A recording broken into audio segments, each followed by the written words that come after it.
Une bonne résolution, tu sais, c'est cette chose importante auquel tu penses à la fin de l'année et que tu as envie de mettre en place pour l'année suivante. Ou bien arrêter quelque chose. En tout cas, quelque chose qui pourrait radicalement changer le cours de ta vie. Quelque chose qui peut potentiellement avoir un impact significatif dans ton quotidien. C'est une très bonne chose de faire le bilan de l'année et ajuster le tir pour l'année suivante. Mais la plupart des gens sautent des étapes.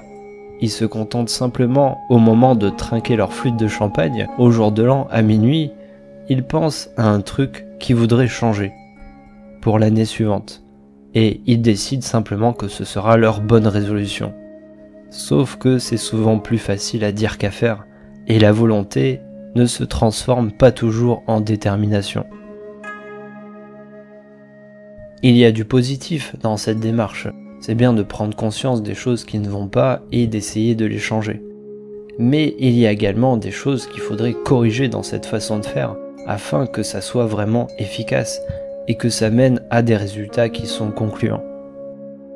J'ai cherché sur internet des statistiques pour avoir une idée des bonnes résolutions des Français. J'ai trouvé ça, c'est un échantillon de 1000 personnes, donc c'est pas représentatif de la France tout entière, mais ça donne des tendances. Et tu vois qu'on retrouve perdre du poids, se mettre au sport, positiver, être moins stressé, arrêter le tabac. Donc très centré sur la santé physique et aussi mentale. 2 ans plus tard, il y a toujours perdre du poids, toujours faire du sport. Il n'y a plus le tabac, c'est peut-être dans aucune autre résolution. Et il y a d'autres choses qui sont apparues comme prendre du temps pour soi et ses proches, faire des économies, développer un projet personnel, avoir plus confiance en soi. Et il y a aussi l'environnement qui émerge de plus en plus et c'est une très bonne chose. Il faudrait d'ailleurs que ça s'accélère. Et j'ai une autre statistique qui va sans doute plomber l'ambiance, je suis fort désolé, mais c'est aussi l'objet de cette vidéo. Et c'est une étude du CSA, sur combien de personnes, je ne sais pas, sûrement un certain nombre pour que ce soit représentatif.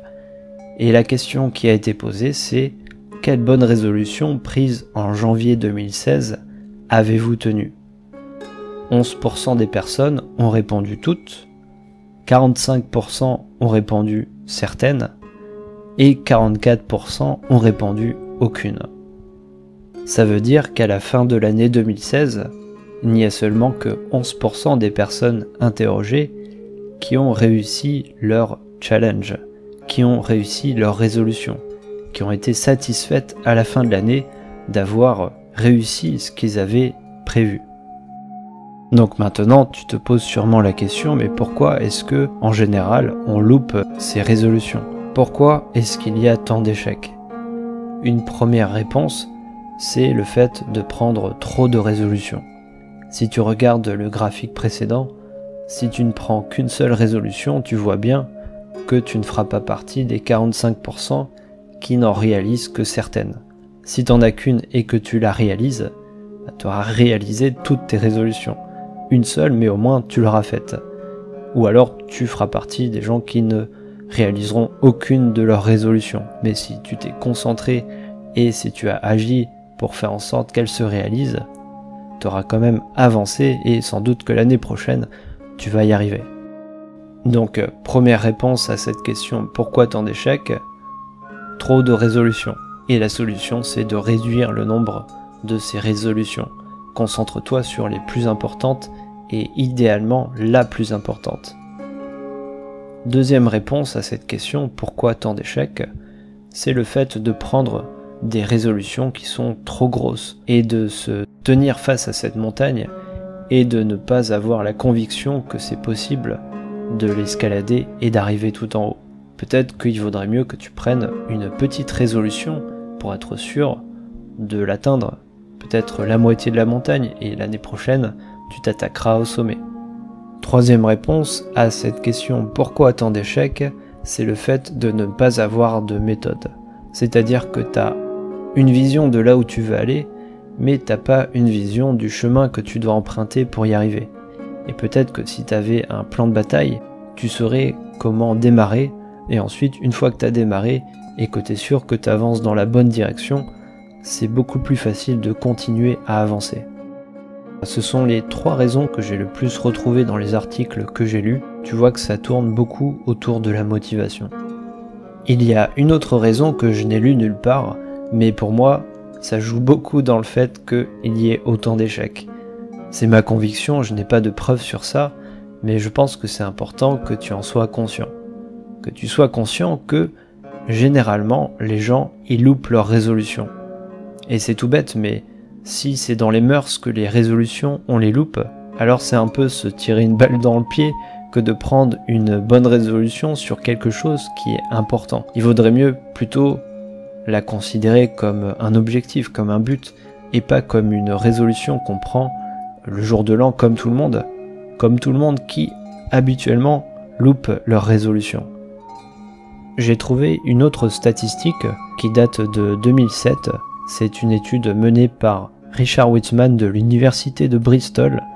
Il a interrogé 3000 personnes et il a montré que 88% des résolutions de la nouvelle année échouaient. 88% d'échecs. Et tu vois que c'est un peu le même ordre de grandeur que la statistique que je t'ai montrée avant. Tout ça pour dire que la meilleure des bonnes résolutions que tu devrais prendre, c'est de ne plus prendre de résolutions. Surtout si tu as l'habitude de prendre des résolutions et de les louper. Il y a une citation d'Albert Einstein qui dit que la folie, c'est se comporter de la même manière et de s'attendre à un résultat différent. Donc ne prends plus de résolutions. Ne dis pas à tout le monde « j'ai pris cette bonne résolution cette année ». Dis-leur plutôt « je vise cet objectif, j'ai ce but en tête ».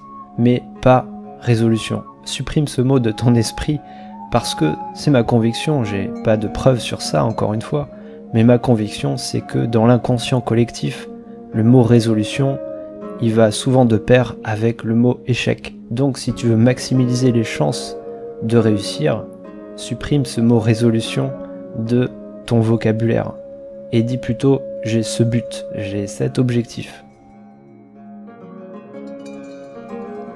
Il y a tout de même 2 choses de bien dans les résolutions, je trouve. La première, c'est que ça t'oblige à te focaliser sur les choses importantes. Et la deuxième chose, c'est que ça touche la symbolique. Car c'est la nouvelle année, il y a une année qui se termine, une autre qui commence, c'est une page qui se tourne, etc. Le symbole, en fait, c'est ce qui touche ton inconscient. C'est ce qui fait que ton inconscient, il est réceptif et qui va aussi trouver que cette chose, elle est importante. Mais il n'y a pas besoin d'attendre l'année prochaine pour mettre en place cette chose importante et il y a d'autres manières de trouver du symbolisme. Ce que je t'invite à faire, c'est de conserver ces 2 points positifs et de t'inventer une nouvelle recette à changement. Voici par exemple une méthode en 5 étapes qui te permet d'insister sur les choses importantes et d'insister aussi sur la symbolique. Première étape, naturellement, pense à cette idée, ce rêve que tu as envie de concrétiser cette année. Deuxième étape, réponds à cette question. Pourquoi est-ce que c'est important pour toi? Quelles sont les raisons qui font que tu as envie de réaliser tout ça? Et peu importe la réponse ou les réponses, tu n'as pas besoin d'en parler autour de toi, ce sont tes raisons, ce sont celles qui feront que ta volonté pourra se transformer en détermination. Je te conseille de les noter sur un bout de papier et de les ressortir dès que tu auras un petit coup de mou et ça ravivera les flammes de ta motivation.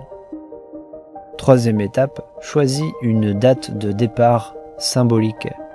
Essaye d'éviter le 1er janvier pour éviter cette malédiction de la résolution, car ton inconscient y pensera sûrement. Si tu veux perdre du poids pour plaire davantage à ta femme ou à ton homme, choisis par exemple votre anniversaire de mariage ou de rencontre. Peu importe ta logique, si cette logique elle fait sens pour toi, c'est le principal. Quatrième étape, en attendant cette date de départ, ne reste pas passive. Planifie tout ça, réfléchis, projette-toi, écris des choses, fais des listes. Pense au moment où tu vas commencer, au chemin que tu vas devoir emprunter et à la fierté que tu ressentiras quand tu auras réussi. Décompose ton objectif en plusieurs sous-objectifs. Prévois les dangers potentiels qui pourraient faire que tu pourrais échouer. Prévois aussi des récompenses pour tes réussites. Bref, prépare le terrain. quotidiennement, idéalement, même 5 minutes. Le but, c'est que ça s'ancre dans toi, que ton objectif il fasse un peu partie de ton quotidien pour que quand tu commenceras, tu seras déjà dans les starting blocks. À ce stade, dans cette 4e étape, ton but c'est de faire en sorte que tu puisses prendre un bon départ le jour où tu commenceras. Et la 5e étape, c'est le top départ. Tu as maintenant un objectif en tête qui fait sens pour toi, que tu as préparé en amont. Maintenant, il ne te reste plus qu'à passer à l'action, à positiver, à jouer la carte de l'optimisme en te disant chaque jour que tu as l'intention de tout faire pour concrétiser ton objectif cette année. Et si besoin, tu peux ressortir ton bout de papier avec ton pourquoi qui fait que tu as commencé ça, cette quête, et tu vas voir, ça va raviver le feu sacré. Et si tu vis quelque chose que tu considères comme un échec, dis-toi que l'échec, ce n'est qu'une étape qui est juste un peu moins agréable à vivre qu'une victoire. Donc ressors ton bout de papier, laisse-toi un peu de temps pour replanifier ton prochain départ si tu penses que tu en as besoin et reprends ton chemin. Cette méthode, tu peux l'appliquer comme ça, mais tu peux aussi l'améliorer, tu peux l'adapter à ta manière de fonctionner. Mon but, c'était surtout de te montrer qu'il n'y a pas que les bonnes résolutions qui peuvent amorcer des changements significatifs dans ta vie. Et je pense que ce type de méthode est beaucoup plus efficace qu'une bonne résolution. En procédant comme ça, par étapes, en ayant clairement conscience de pourquoi tu fais ça et avec un brin de symbolique, je te garantis que tu as les moyens de parvenir à tes fins. La question maintenant, c'est le veux-tu vraiment ? J'avais 7 ou 8 ans quand mon maître d'école nous a dit ces quelques mots pour nous motiver, toute la classe, à réussir notre scolarité. Il nous a dit quand on veut, on peut.